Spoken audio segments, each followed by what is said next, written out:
They mocked the veteran for digging into a mountain, until the temperature inside his strange stair-step rooms climbed 12 degrees hotter with every level, and the entire valley begged him to let them in.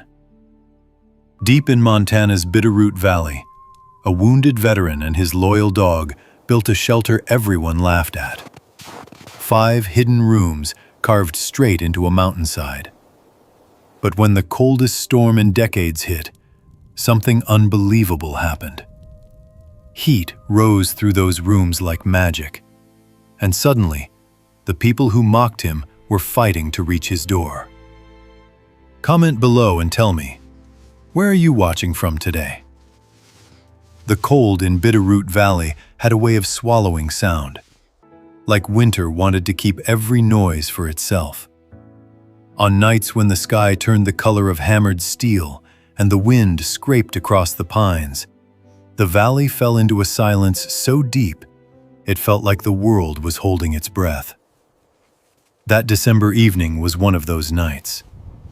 The temperature had dropped to 20 below, the kind of cold that made wooden boards creak and glass tremble in their frames. From a distance, most homes along the valley road looked the same. Chimneys coughing out thick, frantic columns of smoke as families burned through their firewood piles, trying to keep their cabins from freezing solid.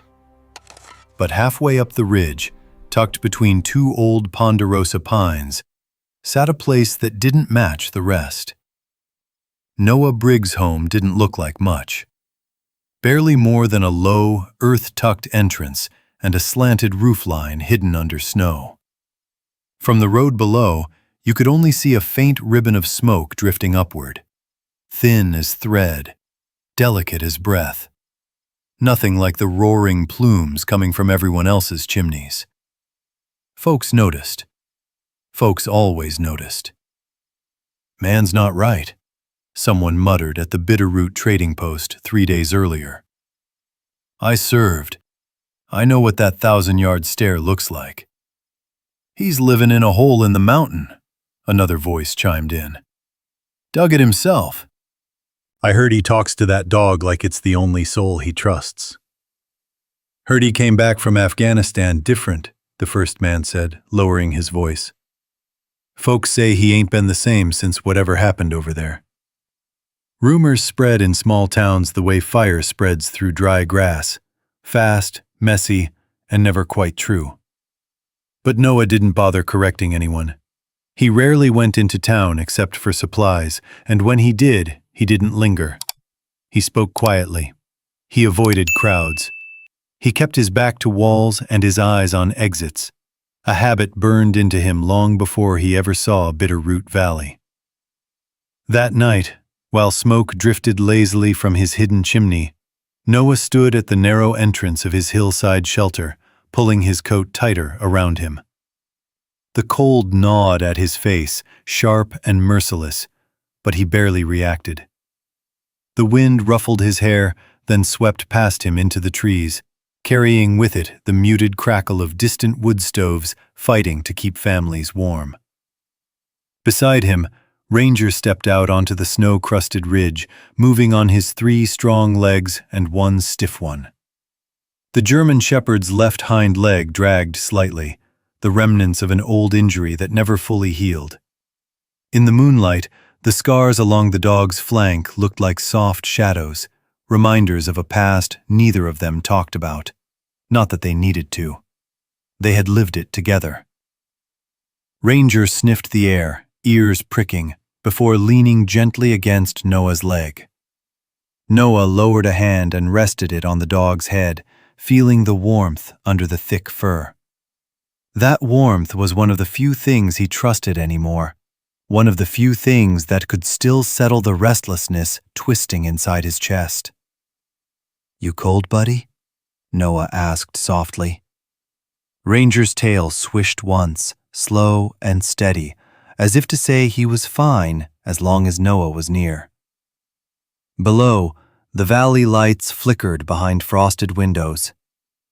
Noah knew the families down there were burning through their firewood stacks, tossing log after log into cast iron stoves that could never quite catch up to the bitter Montana wind. He'd been in their homes before, drafts seeping in through every seam, heat bleeding out faster than they could replace it. Standard cabins weren't built to handle this kind of cold. Bitterroot winters had taken more than one life over the years. But Noah's shelter. Noah's place didn't behave like a normal home. He'd built into the earth itself, carving the rooms into the ridge one grueling foot at a time, shaping the mountain into something that worked with nature instead of fighting it. It looked strange from the outside, like an entrance to some forgotten bunker. Most people laughed at it, called it useless, called it proof he'd lost it after the war. But Noah didn't argue. Their opinions didn't matter. What mattered was that while everyone else burned through piles of firewood, he and Ranger were warm with barely a handful of logs. A hush rolled across the ridge, the wind briefly dying. From far below came the sound of distant barking, other dogs unsettled by the cold. Ranger's ears twitched, but he stayed close. Noah's breath clouded the air, rising slowly. He looked down at the valley, watching the chaos of blowing snow swirl around porch lights. People were shuttering windows, stuffing towels under doors, trying to hold in the heat. He could almost hear the echo of their worry carried up through the pines. Another winter storm was coming. A bad one. The kind of storm that reminded him of nights overseas. Nights when the cold crawled into your bones and wouldn't leave. When darkness hid dangers you couldn't see but never forgot. Ranger nudged him again. "Yeah," Noah murmured. "I know. Let's go inside." They slipped back into the shelter, through the narrow doorway framed with rough-cut beams and packed earth. As Noah swung the heavy door shut behind them, the outside world vanished. Sound softened, light warmed. The air held a steady, gentle heat rising from deep within the structure.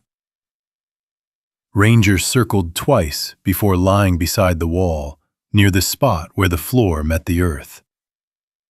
He exhaled a slow, content breath. Noah knelt down beside him, brushing a hand along the dog's shoulders. "Good boy," he whispered.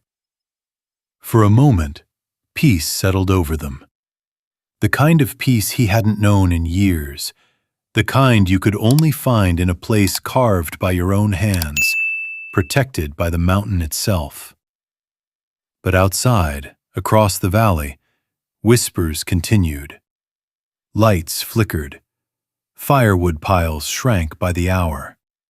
And although no one knew it yet, this winter was about to test every soul in Bitterroot Valley, including the man they all thought had gone mad. Noah closed his eyes, unaware that the thin ribbon of smoke drifting above his home would soon become the center of the valley's biggest rumor, and the spark of a story none of them were ready for. Inside the shelter, the faint hum of rising heat softened the edges of the cold night. The quiet felt almost protective, a thick blanket wrapped around the carved clay walls and timber beams. Ranger shifted beside him, letting out a low exhale before curling tighter against Noah's boots. The dog always slept close, as if distance itself felt dangerous. Noah pushed off the floor and lit the small oil lantern on the table. Warm light flickered over the room, catching on the wood grain patterns he had carved by hand. It wasn't fancy, it wasn't pretty, but it was safe. Safer than anywhere else he'd been in a long time. He hung his coat on its nail by the door and poured water into Ranger's bowl, listening to the soft lap of the dog drinking. For a few minutes, everything felt almost normal. But that kind of peace never lasted long for him. It hit without warning. A faint rumble in the distance, maybe thunder rolling through the canyons, maybe something else. It didn't matter what caused it. The sound crawled inside him, pulling threads of memory loose. His breath shortened before he even realized it was happening. He pressed both hands against the table, head dropping as the walls around him blurred. Ranger lifted his head instantly, ears pinned forward. He crossed the room and nudged Noah's thigh with his nose. "I'm fine," Noah whispered, though the words shook. The lantern light flickered again, and suddenly Noah wasn't in Bitterroot Valley anymore. He wasn't in a shelter carved into the mountainside. He was back in Kandahar, the air thick with dust, the sun beating down on broken walls, the smell of smoke clinging to every breath. An explosion had hit their convoy, turning the world bright for a split second before dropping it into chaos. Noah remembered diving behind a collapsed barrier, instinct shoving him into cover before his mind caught up. And then he remembered looking back. Ranger, only 2 years into training, had been thrown sideways by the blast. The dog's body hit the ground hard, sliding through the sand. Noah remembered sprinting toward him, bullets snapping through the air. He remembered yelling to his team. He remembered dropping to his knees, choking on smoke while trying to shield Ranger with his own body. He remembered the fear most of all. "No," Noah muttered, shaking his head sharply. "Not now." Ranger pressed harder into him, whining softly, grounding him back into the present. Noah breathed in, breathed out. Slow, deliberate. The familiar scent of the shelter filled his lungs. Earth, pine pitch, the faint smell of smoke from the stove. Not dust, not fire, not war. He knelt down beside Ranger and let the dog lean fully into him. "I'm here," he murmured. "We're okay. We're okay." His hands trembled slightly as he scratched behind Ranger's ears. The dog closed his eyes, soaking in the contact, offering comfort in the way only he could.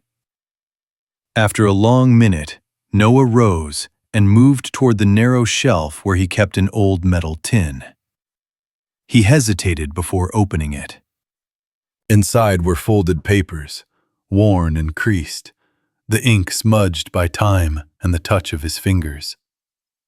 Letters from men who never made it home. Notes scribbled in camp. A photo of his squad, 8 men smiling under a blazing sky, dust on their boots and hope in their eyes. Only 3 of them were still alive. Noah closed the tin with a quiet click. The sound felt final, like putting a lid on something he didn't want spilling out tonight. He needed focus, routine. That was what kept him steady.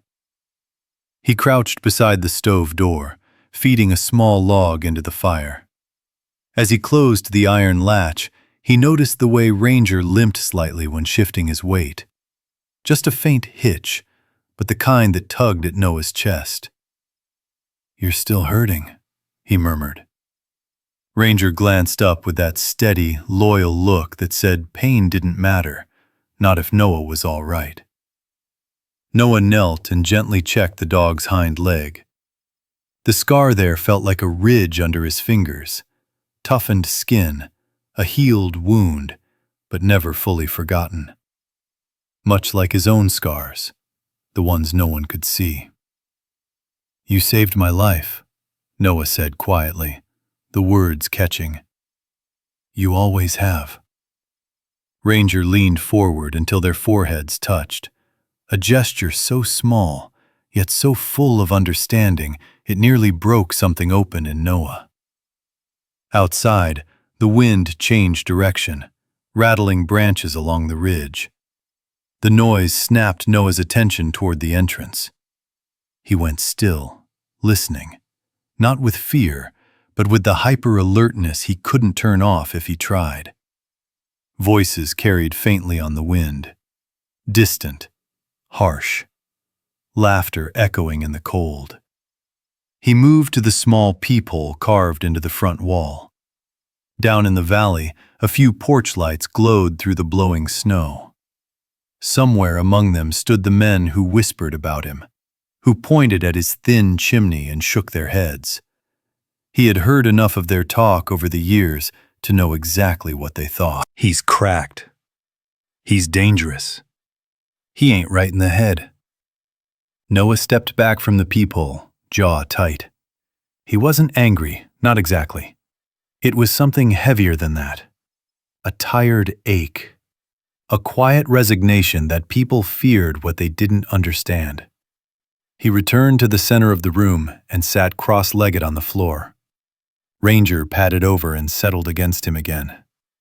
"You know," Noah said softly, "they don't have any idea how close they are to real trouble this winter." Ranger huffed softly through his nose, as if agreeing. Another gust of wind pushed at the entrance frame, and snow tapped lightly against the timber. The cold was worsening. Noah could feel it. He also felt something else, something he couldn't quite explain. A shift. A tension in the air, like the valley itself was bracing for something bigger than anyone expected. Noah reached for Ranger, his hand resting gently on the dog's back. "Whatever's coming," he whispered, "we'll face it together." Outside, the wind howled. The temperature dropped another few degrees, and somewhere far below on the valley floor, the first rumor about the strange veteran and his barely smoking chimney began to spread. Quietly at first, then faster, weaving through Bitterroot like wildfire waiting for a spark. Noah didn't know it yet, but this winter was about to test him in ways even war never had. 3 mornings later, the valley woke under a sky the color of old pewter. Low clouds dragging across the treetops. Snow creaked under Noah's boots as he stepped out of the shelter with Ranger at his side. A thin mist rolled from the pines and clung to the slopes, softening every outline. It should have been quiet, peaceful even. But something felt wrong. Ranger sensed it first. The dog froze mid-step, ears lifting, nose pointed down the ridge. A low rumble rolled up from his throat. Not fear, not warning, something in between. Noah followed the dog's stare toward the valley road. Nothing unusual moved there. No vehicles, no people. Just the faint silhouette of cabins tucked against the trees. "You smell something?" Noah asked softly. Ranger didn't move. He only looked back at Noah, then started trotting down the slope, slow at first, then faster, limping but determined. "Hey, Ranger, slow down," Noah called, but the dog kept going. Noah followed, a knot tightening in his stomach with every step. Ranger never acted without reason. The dog's instincts had saved Noah more than once overseas. If Ranger was pushing like this, something was off. They reached the lower ridge, where the trail curved toward a cluster of cottonwoods. Ranger stopped near a drift of snow, nose to the ground, pacing in small circles. Noah's breath clouded in the air as he approached. At first, he saw nothing unusual, just snow packed against the base of a fallen log. Then he saw the shape. Huddled in the hollow of the drift, half covered by wind-blown powder, lay a figure. Still, silent, motionless. Noah's heart clenched. He dropped to one knee beside the man, carefully brushing back the layer of soft snow. It was Harlan Pierce, the elderly neighbor who lived alone in a cabin near the creek. His coat was thin, the kind a man wore when stepping out to get firewood. His gloves weren't on his hands. They were tucked loosely under one arm, as if he meant to put them on, and never did. "Harlan," Noah whispered. He didn't need to touch the man to understand what had happened. The cold was unforgiving. A person could lose strength quickly out here if they slipped, or got too tired, or underestimated the wind. Noah swallowed hard, his throat tightening with a familiar burn. Ranger nudged Noah's shoulder gently, sensing the shift in his breathing. Noah forced himself to inhale. Then again. Slow. Controlled. The last thing he needed was to lose himself to the memory rising inside him. Another body. Another frigid silence. Another moment where he couldn't change the outcome. But that's exactly where his mind went. He was back in Afghanistan, dust swirling around him as he knelt beside a friend who'd collapsed during a long patrol. Heat instead of cold, sun instead of snow. But the stillness was the same. A kind of quiet that pressed in from all sides, heavier than any mountain. Noah closed his eyes. "Not now," he murmured. Ranger pressed closer, leaning his weight against Noah's side to anchor him. The dog's steady presence pulled him back before the memories could take over completely. When Noah opened his eyes, he looked at Harlan with a heavy, aching sadness. "You didn't deserve this," he whispered. "Nobody does." He wasn't angry at Harlan. He was angry at the cold. Angry at the way this valley swallowed people when they didn't have enough wood or enough help. Angry at a world that moved on too fast to notice who lived alone on the edge of it. Snow sifted from the branches above, settling over Harlan's coat like a soft, unwanted blanket. Noah brushed the flakes away gently. Ranger sat beside him, silent as stone. "We need to let someone know," Noah said eventually, though the words felt hollow. He pulled his radio from inside his jacket and called down to the small volunteer outpost near the highway. His voice stayed steady, but inside, something fragile cracked. When he finished the call, he knelt there for another long moment. "I'm sorry, Harlan," he whispered. Ranger let out a soft, sad sound. Almost a whine, almost a breath. Noah rose slowly. The sky seemed darker now, as if the clouds themselves felt the loss. He took one last look before turning back toward the ridge. Ranger followed, lingering only once to press his nose gently against the edge of Harlan's coat. His own wordless farewell. The hike back to the shelter felt longer than usual. He couldn't stop thinking about the man lying alone in the snow below. Bitterroot winters were harsh, but this one was colder than anyone expected. And if it had taken Harlan, who next? Noah's chest tightened. Memories flickered. Men he couldn't save overseas, nights when the desert grew too quiet, faces he hadn't seen in years but couldn't forget. He rubbed his hands together, trying to shake off the chill building beneath his ribs. Inside the shelter once more, Noah shut the door against the wind. The warmth wrapped around him, but it didn't soothe the weight pressing on him now. Ranger walked to the center of the room and looked back at him as if asking a question without words. Noah sat down heavily on the wooden stool. "This valley isn't ready for what's coming," he said quietly. "And neither am I."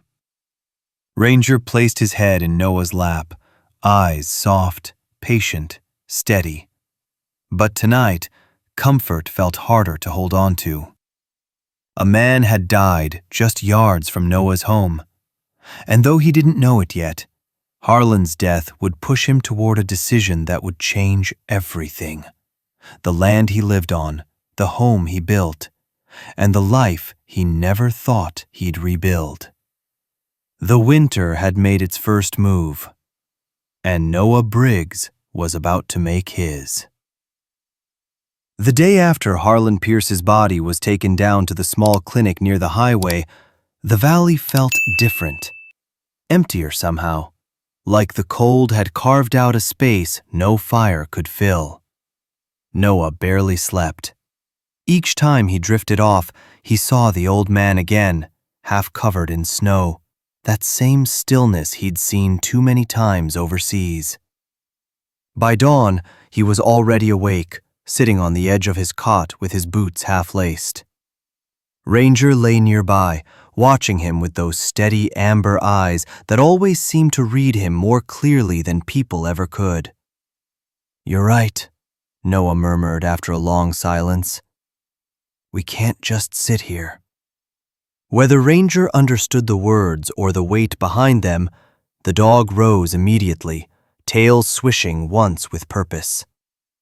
Noah pulled on his coat and stepped out into the icy morning.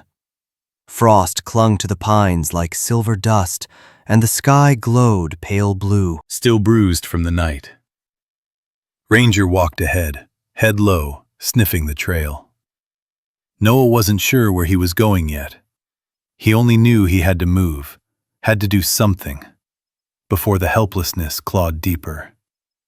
The valley couldn't keep losing people to the cold, not if there was a way to stop it. They walked along the ridge until Ranger suddenly veered off the path. "Ranger?"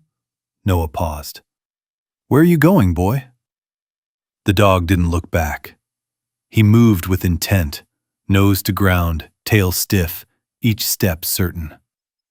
Noah followed, boots crunching through the crusted snow, weaving between trees until they reached a slope on the backside of the ridge, a place Noah seldom visited. The wind was calmer here, shielded by rock and dense evergreens.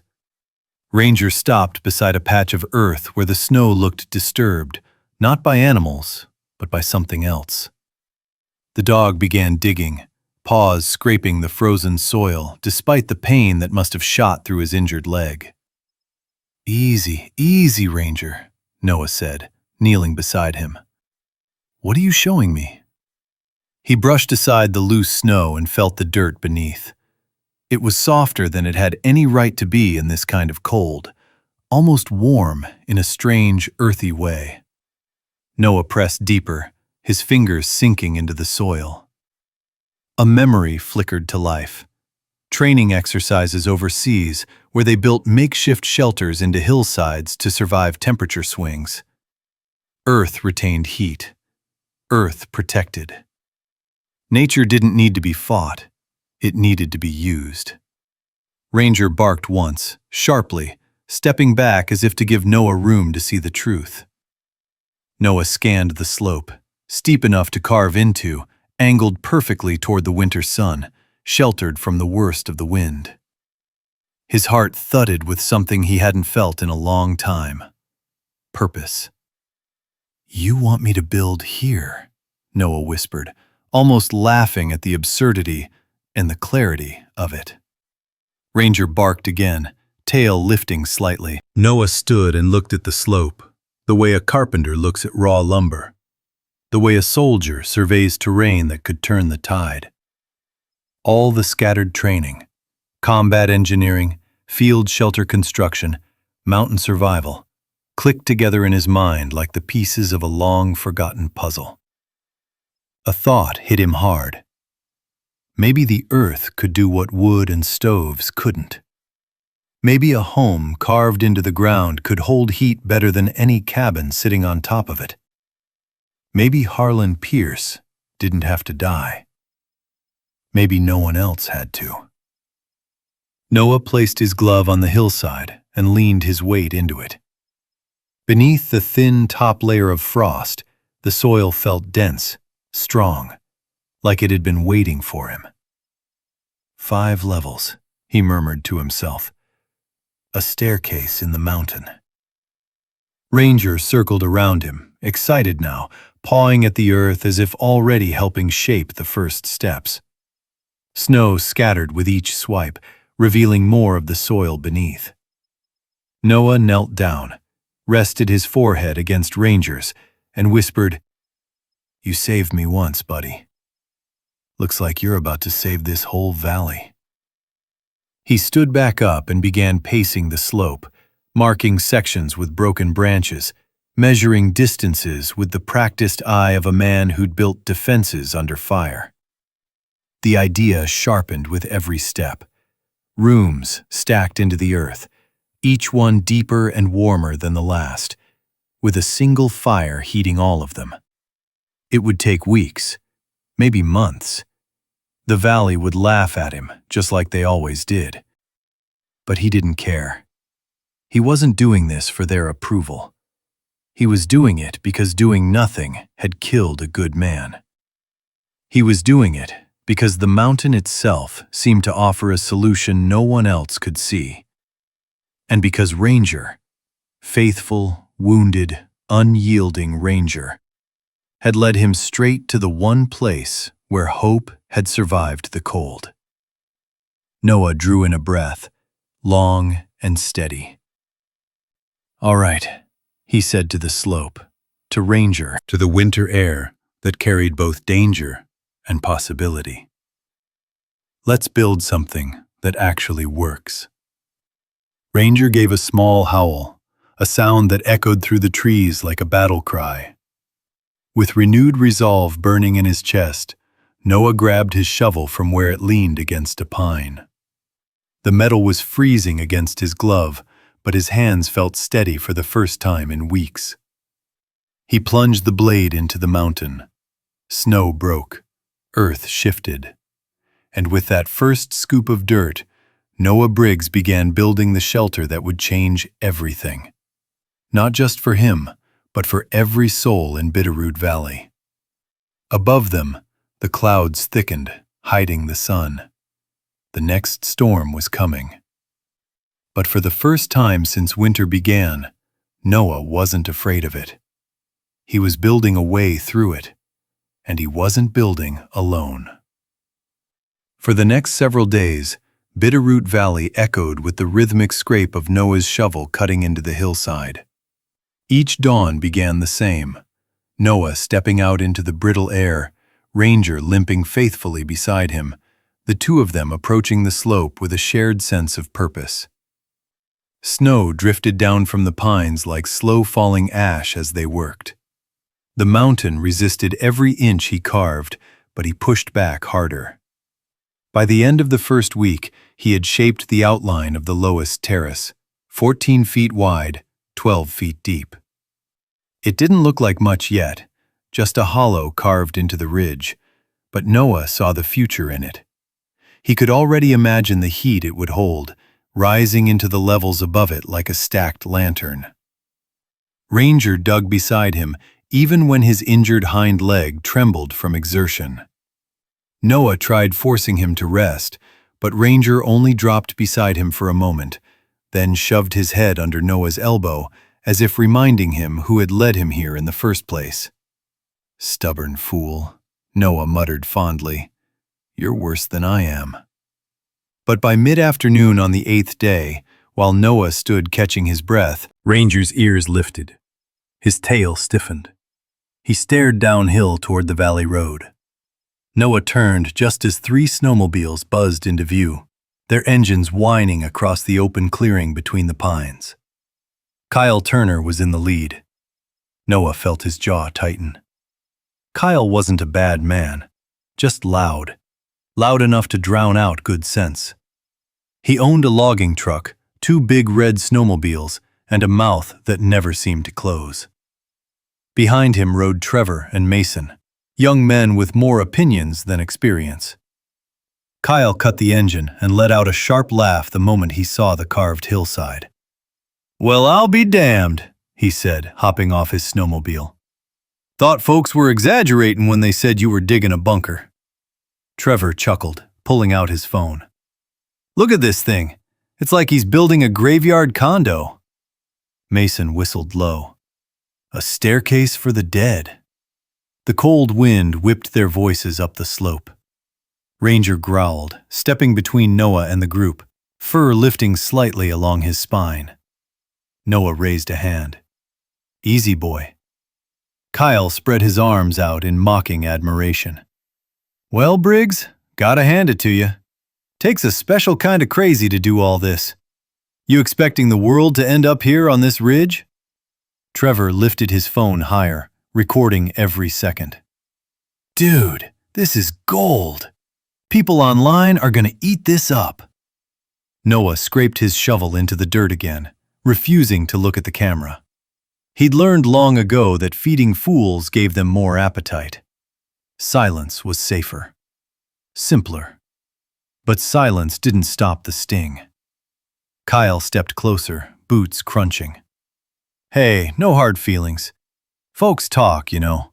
Hard not to when a man starts digging himself into a mountain after what he's been through. Ranger stepped forward, teeth bared, not in attack, but in warning. Kyle held up his hands. Whoa there, your mutt's got some fire. He's not a mutt, Noah said quietly. He's a soldier.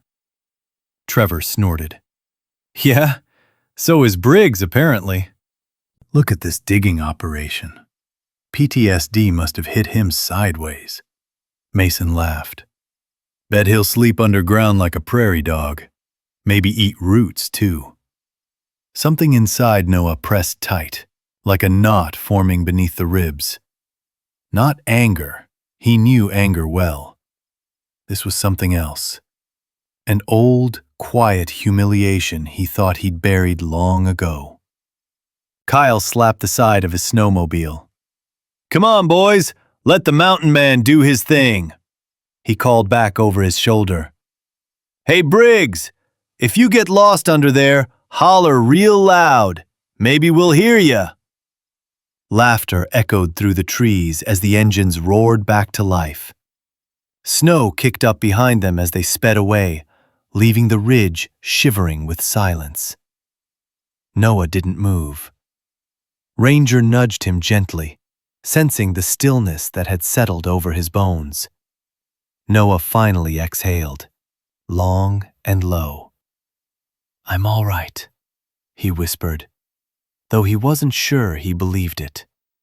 Just noise. Just noise. But the truth hit harder than he wanted to admit. Harlan Pierce was dead. Winter was tightening its grip. And the valley believed Noah Briggs had lost his mind. He dug the rest of that afternoon in a numb haze, forcing the shovel into the earth again and again until his shoulders burned and his breath came ragged. Ranger stayed close, pacing circles around him like a guardian unwilling to let him fall apart. The sun dipped behind the ridge, turning the sky into a deep, bruised purple. Noah finally dropped the shovel and braced himself against the carved wall. The cold ate through his gloves. His breath came in sharp bursts. Maybe they're right, he muttered to the empty air. Maybe this is pointless. Ranger stepped in front of him, pressing his forehead against Noah's knee. Firm, grounding, unyielding. The dog's eyes were steady, steady in the way only a creature who'd survived too much could be. Noah crouched down and rested his hand on Ranger's neck. You believe in this more than I do, he said softly. More than anyone. The wind shifted. Snow drifted down from the pine boughs. And in that quiet moment, something settled inside him. He wasn't doing this for Kyle Turner. He wasn't doing it to prove anything. He was doing it for the man in the snow. For the people who didn't know how close they were to danger. For the valley that might not survive another winter like this. And he was doing it because Ranger, loyal, wounded Ranger, had led him here, to this slope, to this idea, to this strange, wild hope. Noah stood again, wiped the snow from his gloves, and picked up the shovel. "Let them laugh," he said aloud. "We know what we're building."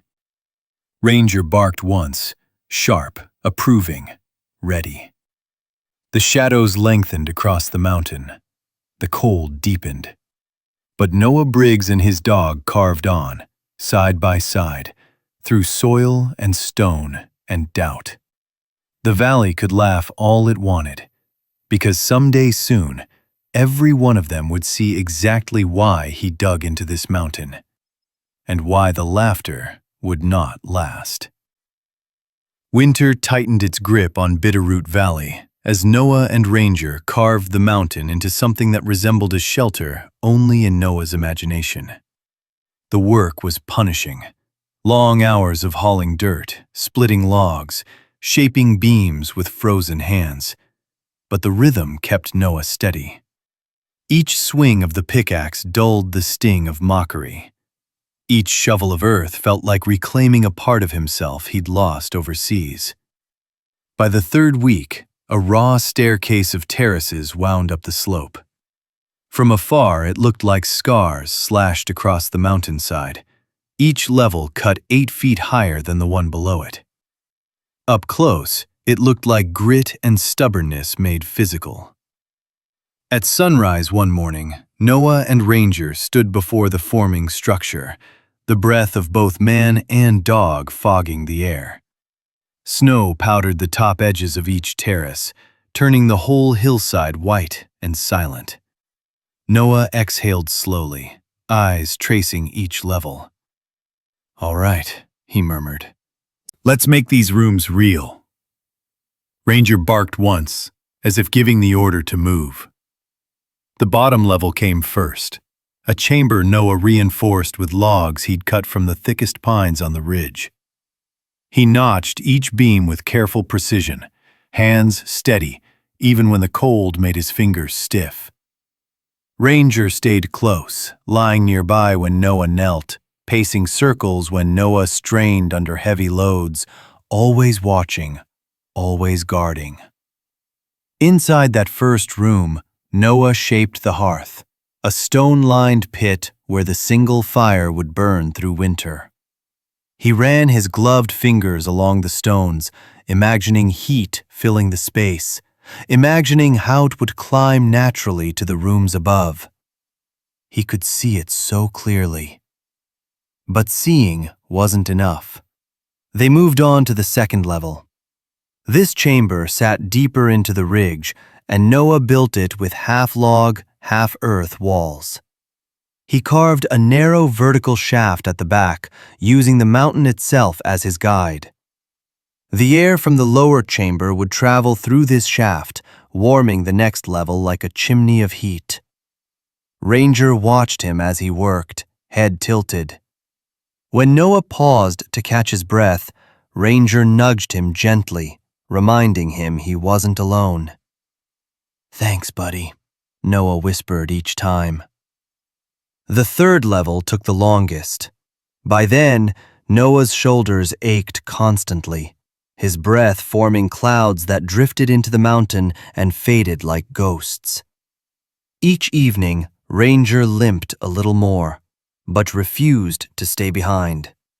He'd curl up in corners of the half-built rooms while Noah worked late into the night with only his lantern and determination to guide him. At one point, Noah noticed blood in the snow. Ranger's paw, reopened from digging frozen dirt. "Hey," Noah said softly, kneeling. "You can't keep pushing like this." Ranger only pressed his head against Noah's chest and held still as the man wrapped the paw with strips torn from his undershirt.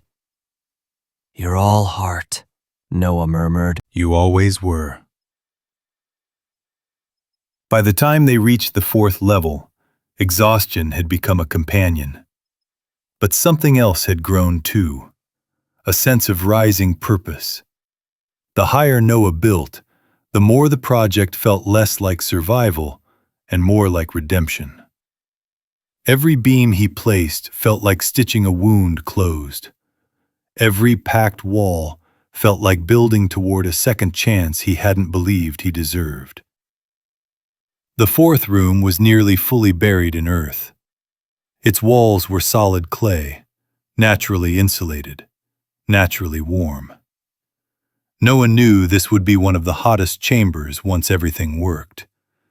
He could almost feel the mountain breathing around him, accepting the shape he carved into it. He only stopped working when Ranger whimpered, not in pain, but in warning. A crack rang out from above. Snow shifted along the slope. Noah grabbed Ranger and pulled him back just as a sheet of snow slid down, spilling over the edge of the terrace. It wasn't large enough to bury anything, but it was a reminder. The mountain did not give without testing. "You okay?" Noah asked, brushing snow off Ranger's coat. Ranger licked his hand, unshaken. They continued. Finally came the fifth level, the peak of the structure, the smallest and warmest room by design. It was barely more than a cave carved into the hillside, but when Noah lit a small lantern inside, the walls glowed with the faint warmth of packed earth. "This is it," Noah whispered as he ran his hand across the clay wall. "The room you led me to." Ranger stepped inside, took one slow circle, then curled up as if claiming the space for himself. Noah chuckled under his breath. "Yeah, feels right." The stair-step shelter was far from finished, but for the first time, something inside Noah eased. The structure existed now, not as a sketch in his mind, not as mockery in Kyle's videos, but as a physical thing, a growing promise, a defiance carved into the mountain. But the moment of quiet pride didn't last long. The real test came when Noah lit his first true fire in the bottom chamber. The flames crackled eagerly, warming the stone hearth. Noah climbed to the second level, hand trailing the air. Barely warmer. He moved to the third, still cold. Fourth, a slight rise, but not enough. He hurried to the fifth level, Ranger following close behind. Nothing. The air stayed biting, almost untouched by the fire below. Noah leaned against the clay wall, chest tight. All that work, all those days, all those doubts, and barely a few degrees of difference between rooms. Ranger paced anxiously, sensing Noah's disappointment. Noah sank down on the floor, elbows on his knees, head in his hands. "Maybe they were right," he whispered. "Maybe I really have lost it." The silence in the unfinished fifth room felt heavier than the stone walls. Ranger nudged him, then gently rested his head in Noah's lap. Noah let out a long, shaky breath. "I don't know what I'm missing," he murmured. "Heat should be rising. The earth should be holding it. Why isn't it working yet?" His words echoed faintly, swallowed by the mountain. For the first time since beginning the shelter, doubt dug deeper than the shovel ever had. Outside, the valley wind howled across the ridge, carrying distant laughter from cabins far below. And inside the mountain, Noah Briggs, tired, frozen, doubted by all, felt dangerously close to believing the laughter might be right. He sat slumped against the unfinished clay wall of the fifth level, lantern light trembling across his face. The room felt colder than before, as if the mountain itself were holding its breath. Ranger lay beside him, pressed tight against his hip, eyes watching him closely. The dog could sense everything, every tremor in Noah's breath, every drop in his spirit. Noah rubbed his palms over his face, feeling the grit, the dirt, the exhaustion. "I thought I had it," he whispered. "I really thought maybe this time I was building something that mattered." Ranger let out a low, soft sound, nudging Noah's elbow with his nose. "I know, buddy. I know you believe in it. But look at this place." Noah scanned the chamber, the rough walls, the narrow vent shaft, the floor still scattered with tools. "All that work, and I can't even get this room warm." He wasn't angry. Anger required fire. He felt hollow, like all the heat he wished the structure would hold had drained out of him instead. He remembered the valley's whispers. "He's cracked. He's digging himself a tomb. He ain't right." And for the first time, the words felt close. His throat constricted, breath catching in that familiar, suffocating way. A cold shimmer crawled up his spine, PTSD creeping in like an unwelcome draft. The room spun slightly, edges blurring, shadows shifting. Ranger stood suddenly and pressed his body against Noah's chest, grounding him with solid weight. The dog's head lifted, brown eyes locked on Noah with an urgency he couldn't ignore. Noah closed his eyes and laid a hand between Ranger's ears. "I'm okay," he whispered, though his voice cracked. "Just tired." He wasn't fine, but Ranger wasn't asking him to be. Minutes passed. The storm outside quieted to a gentle hum, the kind that wrapped the valley in heavy stillness. Noah's pulse steadied. His breath returned to normal. Ranger eventually settled again, his head resting protectively on Noah's knee.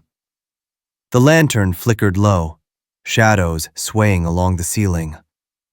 Somewhere deep in the mountain, the fire in the lower chamber popped softly, heat traveling up the unfinished shafts, searching for a place to settle. Noah lifted his head. Something felt different. Faint, but there. He placed his hand near the wall. The clay was cool, but not as cold as before. He held his palm closer to the vent shaft. A slight warmth brushed his fingers, barely noticeable but unmistakable. Ranger's ears perked. "No, that can't be." Noah rose slowly, staring at the narrow shaft cut into the wall. He stepped closer, feeling along the edges. "The air, it's moving."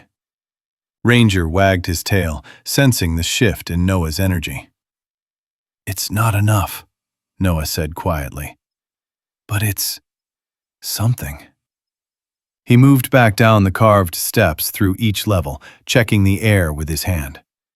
The bottom room glowed with firelight. The second room carried a thin veil of warmth. The third felt just slightly less frigid than before. Not success, far from it, but a hint that the idea wasn't dead. Noah stood in the third level for a long moment, staring at the clay walls as if trying to read their secrets. "It needs more time," he murmured. "The earth hasn't reset yet. It's still holding fall heat. The gradient's all wrong." He pressed his palm flat against the dirt-packed wall. The surface felt alive, like a creature still waking from summer's memory. Ranger barked once, sharply. "You knew it," Noah said softly, smiling for the first time in days. "You knew I shouldn't quit." They returned to the fifth level, where the lantern still burned low. Noah sank onto the floor, exhaustion still clinging to him. But something beneath it had shifted, something warmer than the fire below. "It'll work," he whispered to the dim room. "Not now, but when the cold hits hard, this place will show its true colors." Ranger curled against him again, content. For a while, neither of them moved. The mountain wrapped around them like a quiet cocoon. Snow fell outside in soft curtains, easing the world into a rare stillness. Then, without warning, a gust of wind slammed against the outer door below. The structure shuddered faintly. Noah looked toward the stairwell, listening. More wind, more snow. The storm was coming. A real one this time. Noah reached over and gently scratched Ranger's neck. Tomorrow, we start sealing the walls, tight as we can. If the valley's gonna survive this winter, we'll need this place ready. Ranger thumped his tail softly. Noah leaned back against the wall, closing his eyes just long enough to rest, but not long enough to drift. He couldn't afford dreams tonight. Not the kind that waited for him in the dark. Outside, the storm gathered strength, swirling through the pines like breath from a giant's lungs. Inside, a man and his dog waited in the growing hush, unaware that the night ahead would mark the last moment of calm before the valley fell into crisis. And before Noah Briggs would discover exactly how much fight still lived inside him. The storm hit Bitterroot Valley just after sunrise. Not the light flurries Noah had grown used to, not the drifting snow that softened the edges of the day. This storm came roaring over the ridge like a living thing, an icy wall of wind that bent the tallest pines and swallowed the valley in white. The temperature plunged with a violence that took even Noah by surprise. One moment it was bitter. The next, it felt like the air itself had solidified. Noah opened the heavy wooden door to check the outside conditions, but the wind slammed it back against him. Snow whipped into his face like needles. Ranger barked from behind him, the sound nearly ripped away by the gale. "All right, buddy, back inside," Noah shouted, forcing the door shut with his shoulder. The mountain groaned as the wind pressed against it. It wasn't fear that tightened Noah's chest, it was awareness. This was the kind of storm that didn't just scare people, it took them. He hurried down to the bottom level where the small fire pit waited like a patient heart. With practiced hands, he stacked split logs, laid the tinder, and struck a match. Flame caught. Fire bloomed. The sound of crackling wood echoed through the stone-lined chamber. Ranger sat beside him, ears pinned back but calm. "Stay close," Noah murmured.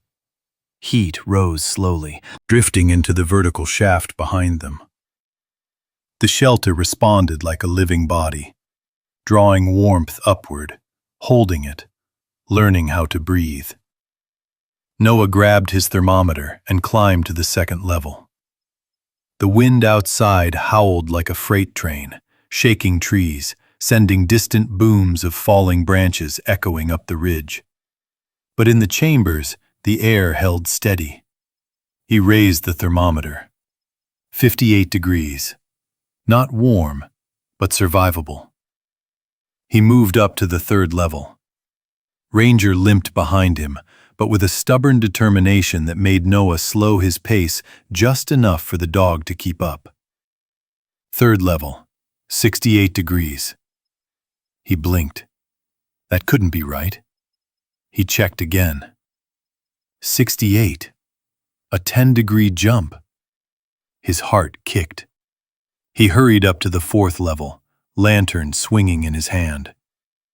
79 degrees. The air felt like late spring. "No way," Noah whispered. The warmth curled around him, embracing him in a way that felt unreal after weeks of cold biting into his bones. Ranger stood beside him, looking up with tail wagging. A rare sight these days. Noah climbed the final set of steps, breath quickening. His boots hit the packed earth of the fifth level. The thermometer rose. 95 degrees, 99, 102. He stared at the numbers, stunned. The room felt like midsummer heat trapped in clay and timber. Ranger stepped forward and curled up on the floor, content as if lying beside a warm hearth. "It works," Noah whispered, voice cracking. "It actually works." He sank to his knees, overwhelmed by a mixture of relief, shock, and something deeper. A long-buried belief that maybe he wasn't broken after all. Maybe the instincts sharpened on battlefields had a place in the peaceful world too. Maybe the skills that kept him alive overseas could save people here. Ranger pressed his head against Noah's chest, and Noah wrapped his arms around the dog, burying his face in the thick fur. "We did it," he whispered. "We really did it." But the storm was not done announcing itself. A loud boom echoed from the valley below, something heavy collapsing under snow load. Then another. Then the faintest scream carried through the wind before being swallowed whole. Noah stood fast. He rushed to the peephole carved into the front wall of the third level. Snow blurred everything, but he could make out scattered patches of light in the valley. Some flickered weakly. Some were already dark. Homes were losing heat. Families were losing power. People were in danger. And the storm had only just begun. Noah's breath fogged the peephole. His pulse quickened, not in panic, but in the kind of focus he hadn't felt since the military. The valley didn't know it yet, but they were facing something much worse than a cold night. This storm could take lives. Ranger stood behind him, tail stiff, posture alert, a soldier ready for orders. "No," Noah said softly. "We're not going down there. Not yet." He looked back at the stair-step rooms, the rising warmth, the glowing walls, the structure that finally lived up to every painful hour he'd poured into it. He didn't know how he knew. He just knew. People would come, when the cold finally broke them, when their firewood turned to ash, when the laughter died in their throats. They would come to the one place on the ridge with thin smoke drifting upward, the only place still standing against the storm. And when they came, he would open the door. "Rest up, buddy," Noah murmured. Ranger settled near the hearth, eyes half closed, but ears still sharp. Because by tomorrow, the valley would no longer be laughing. And Noah Briggs' shelter would be the only warm place for miles. The storm raged through the night like a living thing clawing at the mountainside. Snow slammed against the timbered entrance in heavy waves, each gust sounding like the breath of some enormous beast prowling just outside. Inside the shelter, the 5 levels glowed with a warmth that felt almost impossible given the violence of the blizzard beyond the clay walls. By dawn, the world outside had been swallowed whole. Noah climbed to the 5th level, where Ranger slept curled tightly on the warm clay floor. The air up here was like standing near a furnace, dry, steady, almost too warm. Noah had never imagined a room dug into a mountain could feel like midsummer, but there it was. He knelt beside Ranger, scratching behind the dog's ears. "We'll check the lower levels. Make sure the vents are holding up." Ranger pushed to his feet, stretching stiffly. Even in the warmth, his injured leg trembled.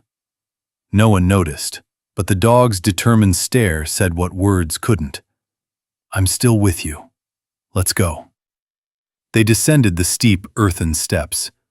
Each level held its own pocket of heat, rising in clean, predictable layers. Noah couldn't help but smile each time he checked the temperature. 58. 68, 79, 91, 102. It worked. It really, truly worked. But something else pulled at him.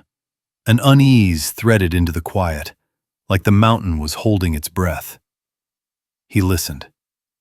Nothing but the distant roar of the storm outside, and the occasional pop from the firestone-lined hearth. Then, a thud. Soft, muffled, almost swallowed by the wind. Ranger froze halfway down the staircase. His ears snapped forward. A tremor rolled through his muscles, part tension, part instinct. Another thud. Then another. Someone was knocking. Noah's heart quickened, not with fear, but with the kind of alertness that snapped into place like a switch being thrown. He moved carefully to the bottom level, Ranger at his side. Snow sifted through the tiny gaps around the heavy entrance plank, glowing pale in the flickering firelight. The knocking came again, weak, uneven. Noah leaned toward the door. "Who's there?" A faint voice broke through the storm. Please open. I can't." The words trailed off into a cough, raw and thin. Noah unlatched the heavy bar and pulled the door open against the wind. Snow spilled inward in a burst, swirling around them. And there, half collapsed in the threshold, was Kyle Turner. His face was pale, lips blue, his coat crusted with ice. Behind him, clutching his jacket with tiny red fingers, was his daughter, maybe 6 years old. Her breathing shallow, each inhale strained. Her eyes half-lidded with exhaustion. "Help us," Kyle rasped. "We tried to make it to town. Heater died. Truck froze. We can't." He couldn't get the words out. He slumped forward. Noah caught him before he collapsed. Ranger immediately pressed against the little girl, warming her with his body heat, tail tucked but steady. Her small hands curled weakly in his fur. Even in her dazed state, she clung to him like he was the only solid thing left in the world. "Get inside," Noah said firmly, pulling both of them in and kicking the door shut with his boot. He carried the girl to the second level, the warm air wrapping around them instantly. Kyle staggered behind, one hand on the wall for support. Noah checked the girl's pulse, then wrapped her in one of the thick wool blankets he kept stored for emergencies. "She needs heat, slow warming, no sudden changes." Kyle nodded shakily, tears freezing on his lashes. I didn't know where else to go." Noah didn't answer. He didn't need to. He saw everything written in the man's face, the fear, the humiliation, the realization of how close he'd come to losing his child. Kyle swallowed. "I'm sorry for what I said, for laughing at you, for all of it." Noah didn't speak, but Ranger did, stepping in and nudging Kyle's hand gently, reminding him that what mattered now wasn't the past. But the knocking wasn't done. This time it came faster. 3 sharp raps, then 5, then voices shouting over the wind. Noah turned slowly toward the door. "Looks like it's starting," he whispered. He moved down to the entry. Ranger followed, limping but resolute. When Noah opened the door again, the wind nearly ripped it from his hands. Snow rushed in, swirling around the figures huddled outside. The Peterson family, the Yoders, the Harris boys, Mason and Trevor. At least a dozen people crowded the entry, cheeks raw and red, breaths shallow from cold. Each face carried the same look, fear mixed with disbelief. "We heard you were warm up here," Mrs. Peterson said, voice trembling. "The power's out in the whole valley. The wind stove cracked. We didn't know where else to go. Trevor, cheeks flushed from cold, tried to hide the phone he'd once used to film Noah. Briggs, please, can we come in? Noah stepped back, making room. Yes, he said simply. All of you. One by one, they filed inside. Ranger moved among them, checking each person with soft nudges and warm breaths. The dog's calm confidence soothed even the most panicked faces. Noah guided them upward, level by level. Each time the warmth rose, gasps followed. Is this real? How is this possible? It's like walking into summer.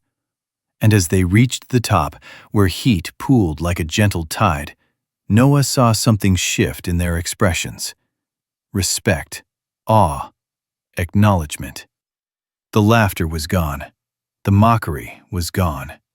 All that remained was the undeniable truth carved into clay and earth. Noah Briggs had built the only refuge strong enough to stand against the storm. But he didn't bask in it. He was watching the door. Because more would come. Because winter wasn't done. Because the storm had only revealed its first victims. Ranger settled beside Noah, eyes fixed on the entrance, body tense but ready. Good boy, Noah murmured. The dog thumped his tail. Then another knock came, so faint Noah almost missed it over the wind. He and Ranger turned together, because this storm had not claimed all its victims yet. And tonight, Bitterroot Valley wasn't done begging Noah's mountain for mercy. The knocking returned, softer this time, almost lost beneath the roar of the storm. Noah descended the narrow staircase again, lantern swinging, Ranger limping faithfully behind him with his head low and ears pinned forward. The air in the lowest chamber was warmer than hours before, the fire burning strong, the stones radiating steady heat. He lifted the wooden bar and cracked open the door. 3 more figures staggered inside, Mr. and Mrs. Donovan and their teenage son, their faces pale, their movements uncoordinated from the cold. Snow clung to their clothes like a second skin, and their breaths came in shaky bursts. "Thank you," Mr. Donovan managed, barely audible. "Come in," Noah said, guiding them in. "Let's get you warm." Ranger moved right to the teenage boy, pressing his side against him, warming him with instinctive precision. The boy clutched the dog's fur, eyes glassy with exhaustion. Noah helped them climb the stair-step levels, stopping at the second chamber first, allowing their bodies to adjust. The Donovans' eyes widened at the gradual rise in temperature, confusion turning into disbelief as they ascended. By the time they reached the 4th level, the warmth settled into their bones. Color returned to their cheeks. The boy's breathing steadied. "This place," Mrs. Donovan whispered. "It shouldn't be possible." Noah didn't respond. He let the rooms answer for him. More knocking came before the Donovans even finished warming up. 3 knocks, then 4, then hands pounding desperately against the door. Noah moved quickly, his breath tight in his chest, not from fear, but from an emerging responsibility he hadn't sought. He opened the door to reveal Trevor and Mason, the same young men who had filmed him and posted videos mocking him. Their faces were red and raw from the cold, eyelashes crusted with frost. Mason carried his younger sister in his arms, wrapped tightly in his jacket. We're sorry, please, Trevor gasped. Our heat went out. We can't. She's barely breathing. Noah stepped aside. Bring her up, slowly. Ranger reached the little girl first, letting her small hands curl into his fur. She shivered uncontrollably as Mason carried her upward. Noah followed, monitoring their condition, his training kicking in with quiet precision. The fourth level embraced them in its warm clay walls. People already sheltering there made space without hesitation. Neighbors who barely spoke to one another in town now huddling together, united by survival. The girl let out a soft sigh as warmth returned to her fingers. Ranger lay beside her, his breathing steady, his presence soothing. Hours passed with more knocks. A family trapped in a powerless cabin. A couple whose car slid off the icy road. A man wandering alone after his generator failed. By midnight, more than 20 people filled the stair-step chambers. No one laughed at Noah now. They sat near the clay walls, touching them like a miracle they weren't ready to understand. They followed the warmth upward, marveling at how every level grew hotter, yet none felt stuffy or cramped. Mothers held their children close. Elderly neighbors stretched their hands toward the ceiling, absorbing heat they once believed only expensive heaters could provide. And through it all, Noah moved like a quiet guardian, checking pulses, offering blankets, guiding people to the right floors based on their condition. His military training in triage and calm management had never felt more necessary, or more strangely healing. Kyle Turner approached him sometime after midnight. His daughter, now wrapped in wool and warmed by Ranger's constant watch, slept peacefully nearby. Kyle's voice cracked. "Noah, I owe you my little girl's life." "You owe me nothing," Noah said, adjusting another blanket around the child. Kyle shook his head, tears forming again. "I was wrong. About you. About all of this. I'm sorry." Noah didn't answer. He didn't need to. The room's warmth, the steady breath of Ranger lying protectively beside the sleeping girl. Those were answer enough. The storm outside intensified. Snow piled against the entrance until the door nearly disappeared under the growing drift. Wind shrieked through the pines, ripping branches free. Somewhere in the valley below, another structure collapsed under the weight of snow, sending a low boom through the mountains. Noah felt Ranger flinch, but only for a moment. The dog looked up at Noah with trust, knowing the structure they stood in was strong. As the night deepened, the stair-step shelter glowed brighter with shared life. Voices whispering, blankets rustling, the soft thump of Ranger's tail as he moved from person to person, checking them, warming them, comforting them. People began murmuring in awe. How is this even possible? It's like the heat climbs on its own. This place, it feels alive. Noah stood near the vertical shaft, listening to the warm draft moving upward.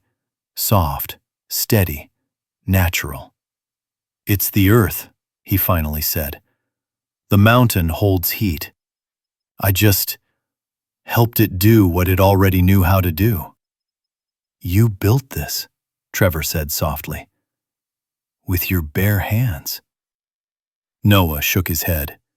"No. Ranger found the place. I just followed him." Ranger, lying protectively between two shivering children, lifted his head at the sound of his name, tail wagging once. The room filled with quiet smiles, tired, grateful, disbelieving. And though the blizzard outside tore at the valley with brutal force, inside the mountain, an entire community survived the impossible. Because one man refused to quit. Because one dog refused to leave his side. As Noah scanned the warm chambers filled with neighbors who once mocked him, a sudden understanding settled into him like embers glowing in the dark. The storm had come to test them. But tonight, the valley still breathed. Because a wounded soldier and his loyal dog had built a refuge no one else even imagined. And the storm, however fierce, could not take that away. But the night wasn't done testing them. The hours crept past like slow-moving shadows. The storm hammered the valley with a relentless fury, the kind that broke power lines, split trees, and tore down anything standing alone in the dark.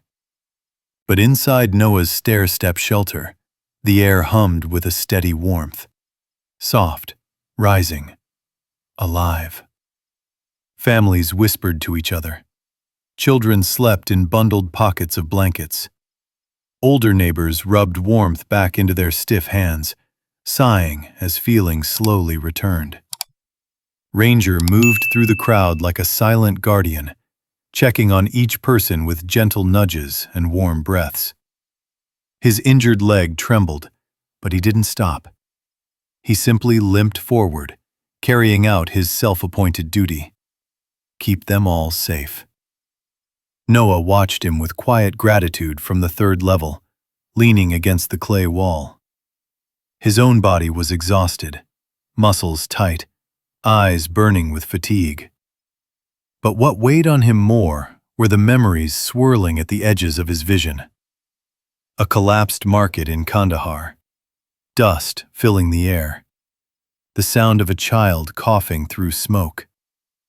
Ranger dragging himself through rubble to reach Noah's hand. He blinked the memory away. "Not now," he whispered, grounding himself. But the storm had other plans. Somewhere below, a sharp cough broke the low murmur of the shelter. Then another. Then a wet rasp. Noah bolted upright. Ranger's ears snapped forward. It came from the second level. Noah rushed down the narrow steps, weaving through sleeping families until he reached a small boy, maybe 8 years old, curled up beside his mother. His breaths were short and shallow, shoulders shaking with each inhale. The cold air from before they arrived must have worsened whatever lung condition he already had. His mother looked up, her eyes wide with fear. "He can't breathe. He has asthma. This cold. I tried to get him warm soon enough. Please, please." Can you help him? The boy wheezed again, chest heaving, panic rising in each gasp. Noah's pulse spiked. The scene flickered, overlapping with memories he wished he could bury. A dusty courtyard, a child struggling to breathe after the blast, his own hands shaking as he tried to help. The pressure of knowing he might not be enough. "No," Noah whispered to himself, forcing the flashback down. "Not now. Not this time." Ranger pressed against his leg, grounding him with a low, steady rumble in his chest. The dog's warm body, the familiar weight, the reminder that Noah wasn't alone. He crouched beside the boy, speaking softly to him even though the child's eyes fluttered with fear. "Hey, buddy, you're okay. Stay with me. We're going to get you warmer." He turned to the mother.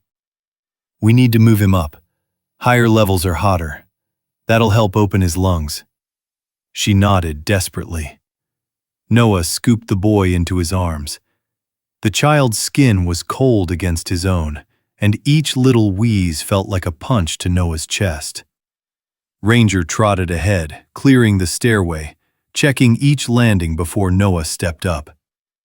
By the third level, the boy's breathing was still tight. By the fourth, his gasps grew shorter, weaker. By the fifth, blessedly, the heat wrapped around them like a blanket. Noah knelt on the warm floor, letting the boy rest against his chest so he could feel the rise and fall of Noah's steady breathing. Ranger lay beside them, his body heat rising through the clay, adding to the warmth. "Breathe with me," Noah murmured. "Slow, easy. Just follow my voice. You're safe." The boy wheezed again, but this time the inhale was deeper. Then one deeper still. The mother's hand clutched Noah's shoulder, trembling. Thank you. Oh God, thank you. A minute passed. Another. Slowly, the boy's breathing evened out. His chest loosened. The panic drained from his small body, and his eyes opened, just enough to see Ranger staring back at him. He lifted a shaky hand to rest on the dog's head. Ranger didn't move. He stayed perfectly still, letting the warmth of the chamber and his presence work together like medicine. Down below, word spread fast. Noah Briggs had saved another life. Neighbors climbed to the 5th level to check on the boy. They lingered in awe at how warm the top chamber was, how Noah's design, once mocked, was now holding the entire valley's hope in its clay walls. Trevor stared at Noah with something like disbelief. You saved him. You actually... Noah, you're the only reason any of us are alive right now. Noah didn't answer. Praise wasn't something he knew what to do with. He simply focused on the boy breathing steadily again, Ranger keeping watch with unblinking devotion. As families settled back down to rest, Noah remained on the 5th level floor, leaning against the clay wall. His heartbeat finally slowed. His hands no longer shook. Ranger rested his head on Noah's knee, letting out a long sigh that echoed through the chamber like a promise. I've got you. We've got them. Noah scratched behind the dog's ear.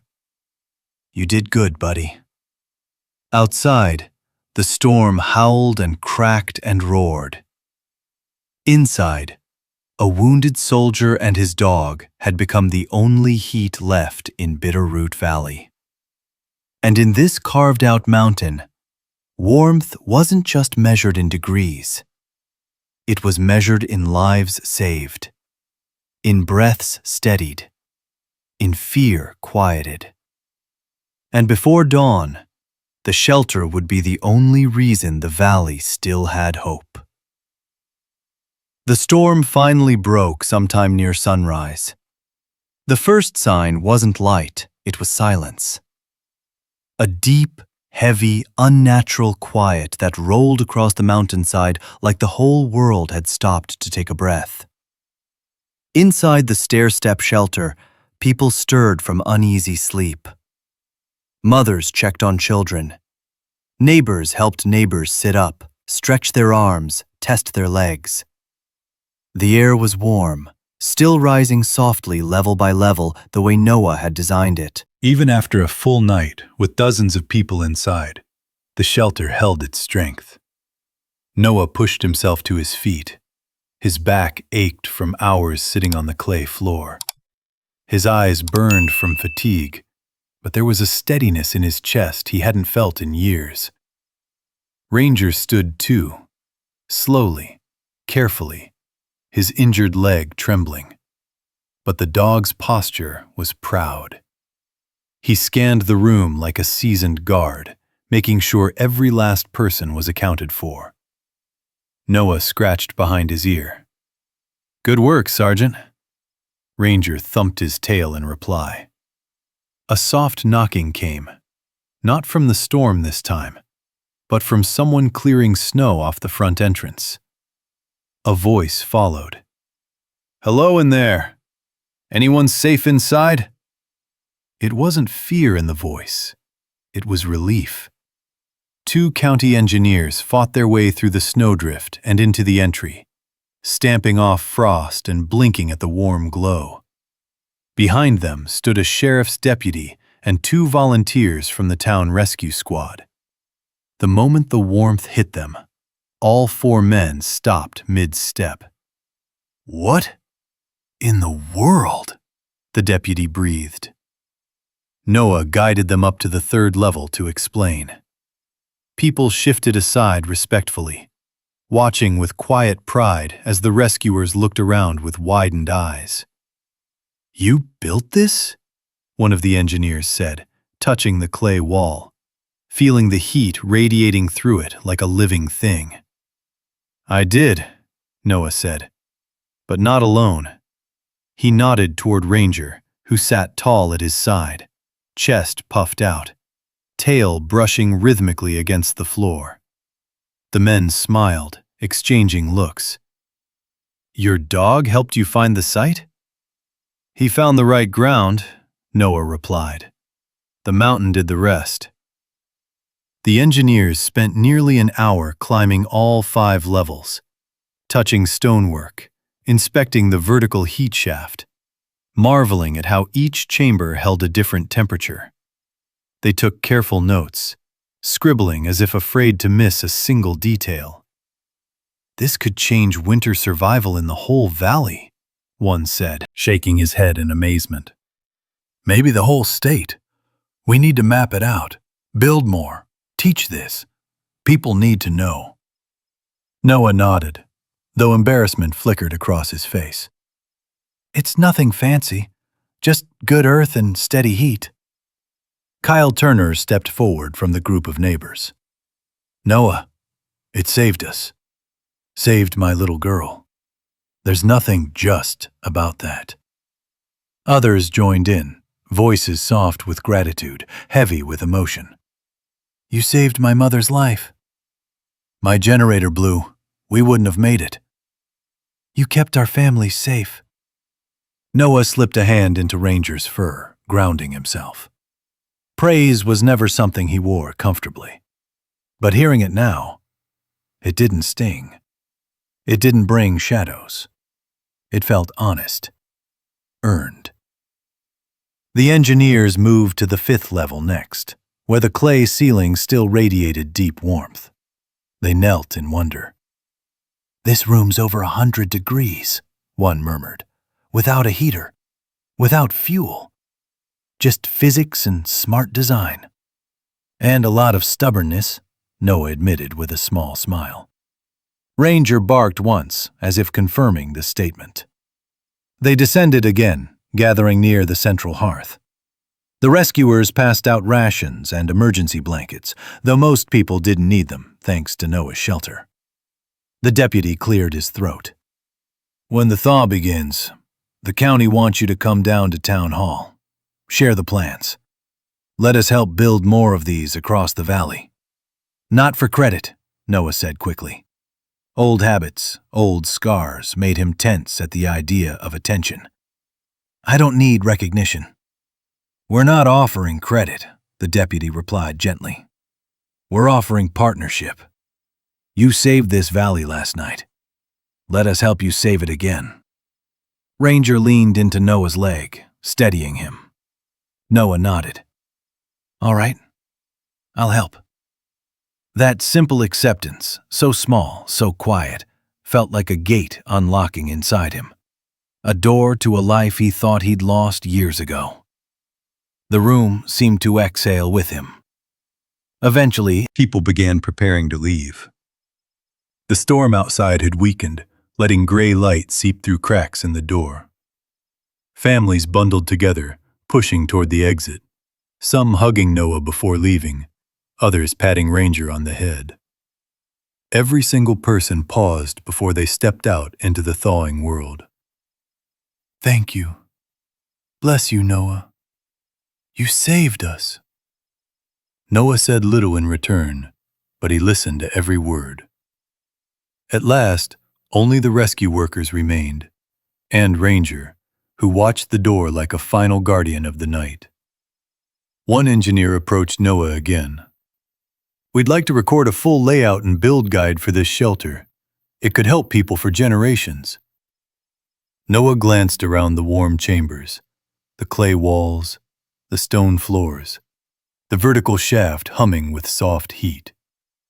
"No," he said quietly. "Not my name on it." The man looked confused. "Then whose?" Noah scratched Ranger's neck, smiling. "Call it whatever you want, but know this. My dog saved more people than I did." Ranger lifted his head proudly. Snow crunched outside. The first sunlight in days spilled into the entryway. It glowed across the clay floors and lit up Ranger's fur like gold. The rescuers stepped out, ready to lead the valley into the next chapter. Noah stood in the doorway, Ranger beside him. The storm had taken its best shot, but the mountain, their mountain, had held. Noah breathed in the cold air, letting the sunlight warm the bruised place inside him that had been dark for too many years. Ranger pressed against him. Noah rested a hand on the dog's strong back.